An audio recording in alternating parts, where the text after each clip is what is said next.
Hey, it's Amanda with Create, Inspire, Convert, and I'm back this week to ask the question, how do you find content ideas anyway when you're trying to create content online to grow your business? We're going to talk about what that means and how you do it in this week's episode. Let's get to it. Hi there. Welcome to Create, Inspire, Convert, a podcast for business owners and marketers who are looking to deepen their knowledge about creative and experience-focused online marketing. I'm your host, Amanda Rosen. Let's get to this week's episode. Okay, so raise your hand. Actually, don't. If you're driving, if you're listening to this while you're driving, don't raise your hand. How about just say, woo, if this describes you. If the game of content creation always seems to get off track, of course I can't hear you saying woo, but I'll just imagine that I did.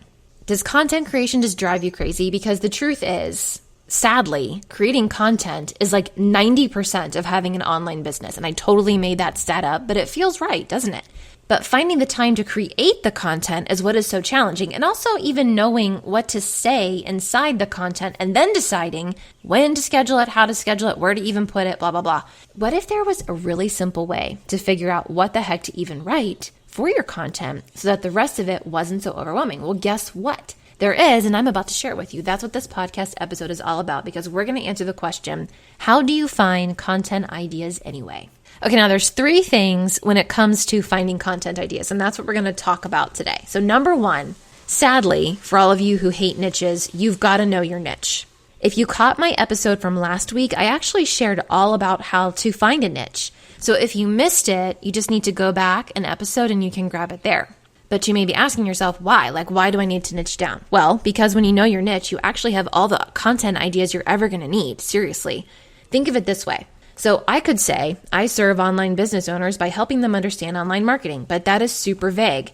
I don't know what to write about. What kind of online business owners? What type of online marketing? What are their questions? What are they trying to do with online marketing? When you can get a little bit more specific, then you have answers to questions like, in this example, what do those online business owners care about when it comes to email marketing or podcasting? What cultural references do they like or find hilarious? Do you see what I'm saying here? When you narrow down your niche, all the answers to those questions actually become topics for content. But you can only get specific with them when you know your niche. Because your niche, as we talked about last week, is actually your unique positioning statement. It's the hole that in the market that you fill. It's the target audience that you're trying to reach. It's what you do for them, so the mechanics or details of your business, and then why that matters to them and how you're different. Those components of your niche statement are all the content ideas that you actually need. So in that sense, you can think of a niche as the way that you can provide valuable, helpful content. In other words, content that isn't forgettable because it sounds like everyone else's. The more specific you are with your niche, you can take broad themes that are covered in those answers and filter them through a super specific lens. So for example, if I refined my original statement to read instead, I serve new online business owners in the service-based space, understand how to generate leads through online marketing. That is very specific. And now I have tons of things to talk about. New business owners, new online business owners. They have a very different need compared to seasoned business owners. New online business owners in the service space, that's different from products. Services and products have a very different viewpoint of online marketing. Now, I've kind of refined what type of online marketing I'm talking about. And then I got even more specific by saying generating leads. So now I'm trying to help service-based business owners find their clients. That's a very specific niche. And not to mention, even when you niche down, you still attract people beyond your niche. So I'm still going to have people who are maybe in product-based businesses or people who are looking to sell things versus just generate leads that they can turn into clients. It's going to happen. So just because you niche down doesn't mean that you've boxed yourself in. It's really just a way to refine your content and create a place for yourself in the market. Okay, so that was number 1. You need a niche.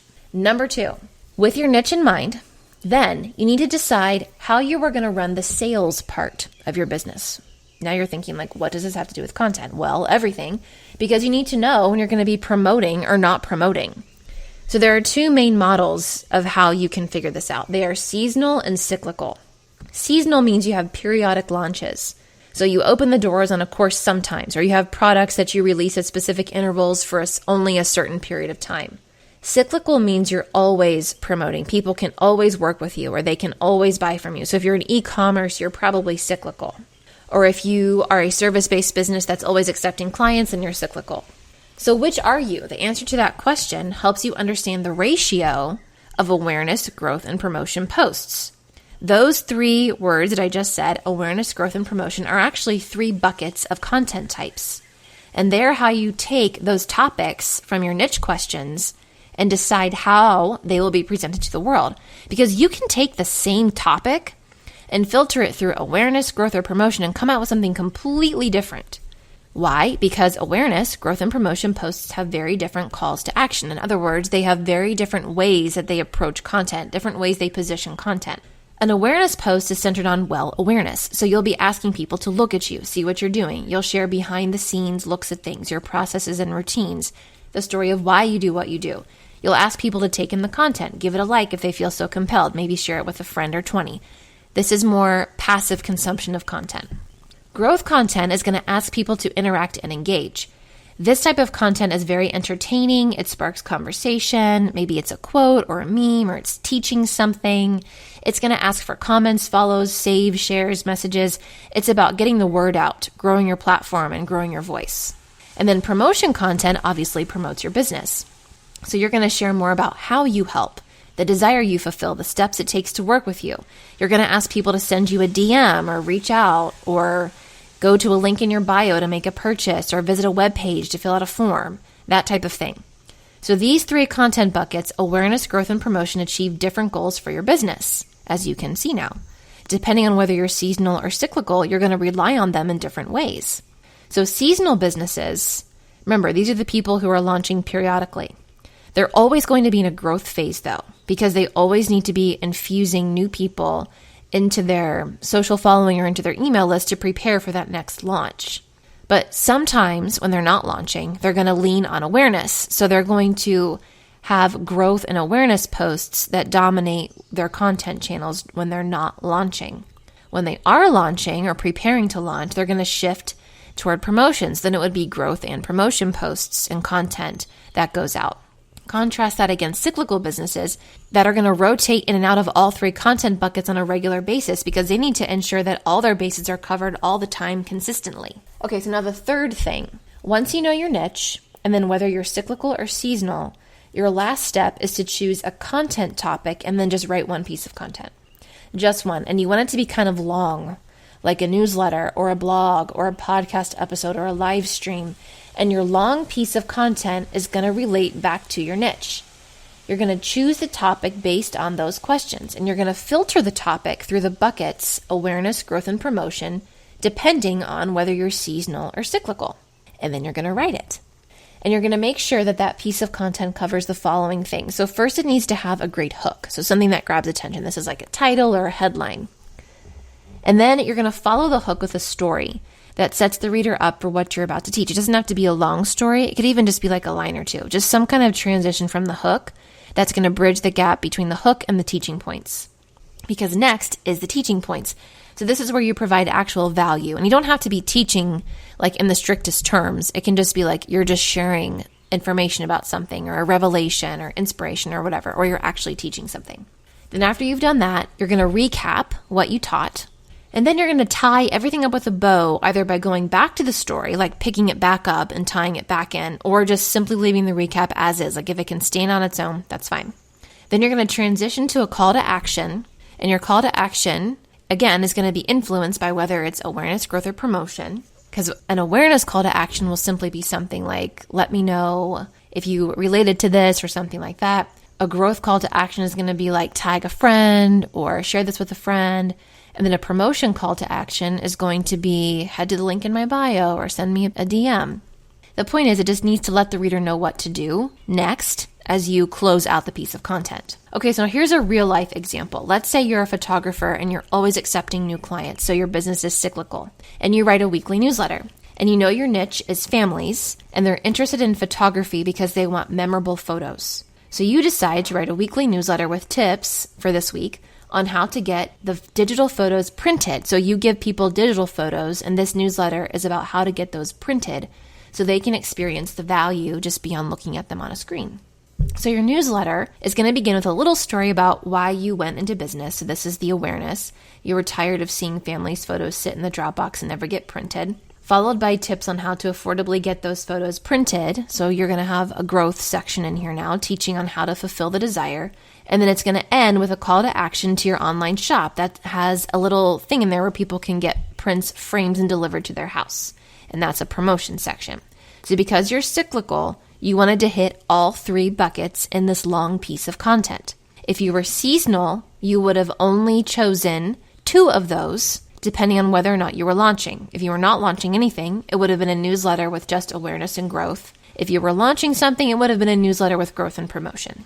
So now I want you to see how all of these things come together. But you can't get to that writing part first without knowing your niche, understanding the promotion cycle of your business, and then connecting all of that to those 3 main content buckets. I mean, you can, it's just that your content won't have much of a strategy behind it. So you may feel frustrated that it isn't going anywhere. And now here's a piece of good news, because once you've written that big piece of content, guess what? You can chop it up, because that big piece of content has those components now. So whether you're cyclical or seasonal, you have awareness, growth, promotion, some combination of those buckets. You can chunk those out into little individual social posts or reels or TikTok videos or tweets, and you've already done the hard work. You just have to clean them up a little so that they will work for captions or tweets or reels or whatever. And that's it. So that is really how you come up with those content ideas and then quickly get content created and out there without getting stuck on the content hamster wheel. Okay, so what do you do now going forward? First, you need to pick your niche. Seriously, just do it. Listen to the episode last week if you need more in-depth help. And then spend time asking yourself what the people in this niche need to see from you. So how should you present yourself to the world to best appeal to them? What do they need to understand from you? Where are they getting confused, disheartened, needing encouragement? And what can they get from you? So how is your business positioned to help them? The answers to those questions are great starting points for content, filtered through your niche. And then you're going to write one big piece of content following that hook, story, etc. formula. Then you're going to share it. And then after you've shared it, you're going to break it down into smaller bits for social stories and so on. And that's it. Niche, know the business cycle, write one big content piece, piece it out, and then repeat. Now there's actually another step beyond this, and it's an analyzing what happens to the content once you put it out there. That is a 3-part series that will be coming up over the next 3 weeks. So stay tuned for that. And then before I tell you goodbye, I just want to let you know that if you're looking for a tool to help make this super easy, you can grab my marketing strategy generator for $37. And actually, for listening to this podcast, I have a code for you, Podcast CIC, that you can use that will give you 10% off. And this tool is going to walk you through a series of very strategic questions. And when you answer those questions, it's going to take your answers and generate that niche statement or your unique positioning statement for you and all of your content pillars. There's a video training that walks you through how to do this. And there's also a video training included that teaches you how to take those content pillars and then create content with them. So this whole thing, my goal for it was to create a really simple and easy way for you to just get your content strategy generated for you, get all those thoughts out of your head about who you serve, what you do for them, why that's amazing, and actually just turn it into a content strategy. And that's what it does. It's $37. Use code PODCASTCIC to get 10% off, and you can get your copy of it at createinspireconvert.com/marketing generator. Thanks for listening this week, and I'll be back next week with part 1 of our series about analyzing content.